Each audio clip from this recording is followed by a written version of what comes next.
నాకు పిల్లలు లేరు. బంధువుల పిల్లలైతే చాలా ఇబ్బందులుంటాయని అనాథ శరణాలయం నుంచి ఓ పిల్లాడిని తెచ్చుకొని పెంచుకోసాగాను. నా భార్య మాలతి వాడిని కన్న బిడ్డ కంటే అబ్బురంగా చూసుకునేది. మా ఇంటికి తెచ్చుకున్నప్పుడు వాడి వయసు 5 సంవత్సరాలు. ఏ ముహూర్తాన వాడు మా ఇంట్లో అడుగుపెట్టాడో గాని వాడు వచ్చిన 3 సంవత్సరాలలో మాలతి ఓ మగబిడ్డను కన్నది. ఆ పైన మరో సంవత్సరానికి ఆమె ఆడబిడ్డను కూడా కన్నది. మాకు పిల్లలు కలిగాక నాకు పెంపుడు కొడుకు రఘు మీద ఆసక్తి తగ్గింది. వాడినేం చేద్దామని మాలతిని అడిగాను. వాడి పాదం మంచిది, వాడికి అన్యాయం చేయకూడదు, వాడు మన బిడ్డల్లో ఒకడుగా ఉంటాడు అంది మాలతి. రఘు ఇప్పటికీ మమ్మల్ని అమ్మా నాన్న అని పిలుస్తూ ఉంటాడు. ఇంట్లో మేమే వాడిని గౌరవంగా చూస్తున్నాము. పైగా ఇంటి పనులకు వాడెంతో ఆసరాగా ఉంటున్నాడు.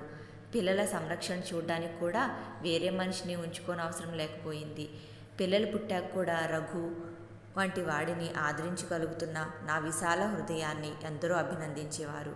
ఆ అభినందనలు గురించి రఘు వినేలా మాలతికి చెప్పి ఎంతో ఆనందించేవాణ్ణి. రఘుకి ఇప్పుడు 12 ఏళ్ళు.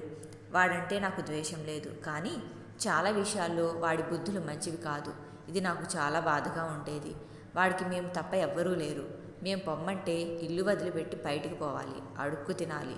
నేను వాడికి ఏం లోటు చేయడం లేదు. తిండి పెడుతున్నాను, బట్టలు కుట్టిస్తున్నాను, చదువు చెప్పిస్తున్నాను. ఇన్ని చేస్తున్నందుకు వాడికి కృతజ్ఞత లేదు. పని చెబితే చదువుకోవాలంటాడు. పిల్లల్ని చూడమంటే విసుక్కుంటాడు. వాళ్ళు అల్లరి చేస్తే కొడతాడు కూడా. అలా అని వాళ్ళని ద్వేషించాడు. అప్పుడప్పుడు వాళ్ళని ఎత్తుకుని ముద్దు చేస్తాడు. వాడి ఆటలు చాలా మోటుగా ఉంటాయని మాలతి తిట్టేది. ఒకసారి బాబు వాడి నోట్స్ చింపేశాడు. రఘు బాబును కొట్టాడు. మాలతి వాడిని తిట్టింది. వాడు నా నోట్స్ చింపేశాడు అన్నాడు రఘు. కొడితే తెలుస్తుందా వాడికి అన్నది మాలతి. మరి నేను పాలగిన్నె లాగినందుకు తెలుస్తుందనే కొట్టావా అన్నాడు రఘు. ఆ విషయం చెప్పినందుకు ఆమెకు కోపం వచ్చింది. రఘును మళ్ళీ కొట్టి నోట్స్ దేముంది, మళ్ళీ కొనిపెడతాగా అంది. అందులో రాసున్నవి రాసి పెడతావా? మాలతి వాడిని మళ్ళీ కొట్టింది. ఈ విశేషాలన్నీ తెలిసాక నేను రఘుని మరోసారి కొట్టి ఏమైనా సహిస్తాను గాని ఎదిరించడం సహించను నేను అన్నాను. ఆ తర్వాత వాడు మళ్ళీ మాలతిని ఎదిరించలేదు. నేను ప్రతిరోజు వాడి జీవితం ఎంత హీనమైందో, మాతో మంచిగా ఉండడం ఎంత అవసరమో వివరించి చెప్తుండేవాడిని. క్రమంగా వాడిలో మార్పు వచ్చినట్లే కనబడింది. ఆ తర్వాత రఘు బుద్ధిమంతుడయ్యాడని మాలతి నాకు చెప్పింది. నేను ఎంతో సంతోషించాను. అదే మాట కిషోర్ కూడా అన్నప్పుడు ఇంకా సంతోషించాను. కిషోర్ నా స్నేహితుడి కొడుకు. వాళ్ళు మా ఇంటికి తరచూ వస్తూ ఉండేవాళ్ళు. కిషోర్కి రఘుకి క్షణం పడేది కాదు. కిషోర్ తల్లిదండ్రులకు ఆ కారణంగా రఘు అంటే నచ్చేది కాదు. వాళ్ళు రఘుని తిట్టేవాళ్ళు. నేను మాలతి కూడా వాళ్ళని సపోర్ట్ చేసేవాళ్ళం. అప్పుడప్పుడు వాళ్ళు రఘు అంతస్తును గుర్తు చేసేవాళ్ళు. రఘుకు చాలా కోపం వచ్చేది. ఒకసారి వాడు వాళ్ళని ఎదిరించాడు. మా అమ్మ నాన్న అంటే పర్వాలేదు, కానీ మీరెవరు నన్ను అనడానికి? కిషోర్ తల్లిదండ్రులకు చాలా కోపం వచ్చింది. వారికి వాడి పట్ల ద్వేషం కూడా పెరిగింది. కేవలం రఘు కారణంగానే వాళ్ళు మా ఇంటికి రాకపోకలు తగ్గించారు. ఎందుకంటే రఘు నాకు పెంపుడు కొడుకు కావచ్చు, కానీ నా ఇంటి పేరు సంతరించుకొని నాకు అదృష్టం తీసుకుని వచ్చిన పెద్ద కొడుకు వాడు. రఘు అన్నట్లు మేము ఎన్నైనా అనుకుంటాం, కానీ బయట వాళ్ళు వాడిని ఎందుకు అనాలి? అయితే రఘు కిషోర్తో స్నేహంగా ఉంటే బాగుండునని మనసులో ఉండేది. వాడితో మంచిగా ఉండమని రఘుకి చెప్పేవాడిని. ఇప్పుడు రఘు కిషోర్తో కూడా స్నేహంగా ఉంటున్నాడు. కిషోర్ వాడిని రెచ్చగొట్టినా సహిస్తున్నాడు. క్రమంగా కిషోర్కి వాడికి మంచి స్నేహం అయింది.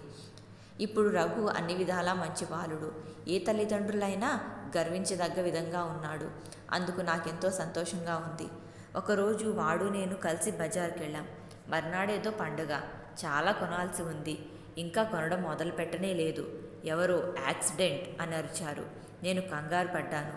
పక్క సందులో యాక్సిడెంట్ జరిగిందంట. యాక్సిడెంట్ అనగానే పరుగున వెళ్ళి చూడటం మానవ సహజం. అలాగే నేను వెళ్ళాను తప్పితే ఆ యాక్సిడెంట్కు గురైంది నా స్నేహితుడి కుటుంబం అని నాకు తెలీదు. రిక్షాలో ఉన్నారు కిషోర్ వాడి తల్లిదండ్రులు. రిక్షాని ట్రక్కు గుద్దేసింది. రిక్షావాడు అప్పటికప్పుడే చచ్చిపోయాడు. రిక్షాలోని 3కి బలంగా దెబ్బలు తగిలాయి. వాళ్లను హాస్పిటల్కి తరలించే ఏర్పాట్లు జరుగుతున్నాయి. వాటిలో నేను పాల్గొన్నాను. ఈ సన్నివేశం నన్ను బాగా కదిలించింది. ఇంటికి వెళ్ళి ఈ విషయం అమ్మకు చెప్పి రారా రఘు అంటూ రఘు వంక చూసి ఆశ్చర్యపడ్డాను. కళ్ళలో మెరుపు, సంతృప్తి. అంటే ఈ ప్రమాదానికి వాడు చాలా సంతోషిస్తున్నాడా? నేను హాస్పిటల్లో కాసేపుండి ఇంటికి వెళ్ళాను. ఎలా ఉందండి వాళ్లకు అన్నది మాలతి. రఘు చెప్పలేదా? చెప్పాడు. కిషోర్ బ్రతకపోవచ్చన్నాడు. వెధవ, ఆ వార్త చాలా ఉత్సాహంగా చెప్పాడు అన్నది మాలతి. పిల్లల అసూయ చాలా ప్రమాదకరమైంది. వీడు కిషోర్ చావాలని కోరుకుంటున్నాడన్నమాట. కిషోర్ చేస్తే తల్లిదండ్రులు ఏడుస్తారు కదా. వీడికి వాళ్ళంటే మంట, అదే కారణమై ఉంటుంది అని వీడు మన పిల్లల మీద అసూయ పడకుండా చూసుకోవాలి మనం అన్నాను. స్నేహితుడి కుటుంబానికి జరిగిన ప్రమాదం కూడా మర్చిపోయి నాకు జరగనున్న ప్రమాదం గురించి ఆలోచిస్తున్నాను. స్వార్థం చాలా బలమైంది.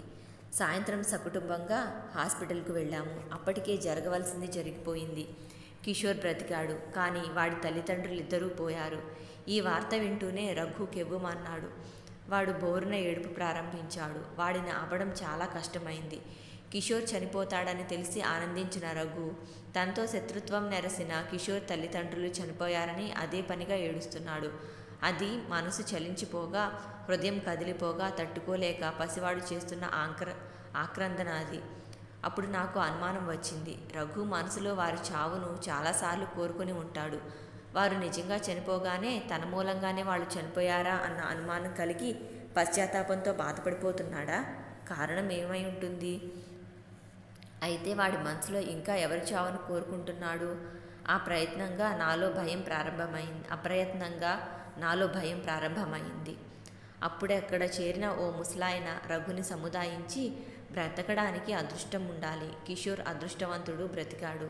అతడి తల్లిదండ్రులకు ఇంకా బ్రతికే అదృష్టం లేదు అన్నాడు. అదృష్టం కిషోర్ది కాదు, పోయిన వాళ్ళది అన్నాడు రఘు ఇంకా ఏడుస్తూనే. ఎందుకని అన్నాడు ముసలాయన.